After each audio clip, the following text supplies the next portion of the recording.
प्रविधिको विकास भयो, नेपालमा पनि प्रविधिको बिस्तारै विकास भएको छ। प्रायः हरेक परिवारमा एउटा दुईवटा स्मार्टफोनहरू छन्। अनि त्यही स्मार्टफोनहरूबाट साना केटाकेटीहरूले दुरुपयोग बढी भयो। त्यहाँभित्र गएर जस्तै कतिपय शब्दहरू हाम्रो नेपाली भाषामा किताब छ तर शब्दहरू नेपालीमा चाहिँ अङ्ग्रेजीमा छ। तर नेपालीमा के भन्छ त्यो मोबाइल प्रयोग गरेर खोज्नको लागि त्यहाँ केवल के गर्ने भने त्यस्तो खालको जसले बढीभन्दा बढी भ्यू कलेक्सन गरेर पैसा कमाउनु छ त्यो मान्छेले सबै हामी नेपाली भाषालाई किनिदिन्छ। त्यस कारण यो जेनजी भनेको त्यसको प्रोडक्ट हो। यदि जेनजी साँच्चीकै ट्रायङ्गुलर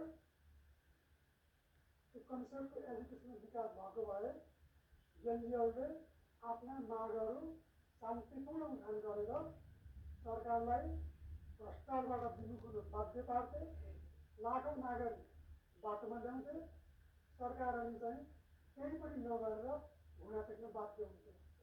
तर हाम्रो चाहिँ जेनजीहरू पनि यही पृष्ठभूमिबाट आउनुभएको भयो।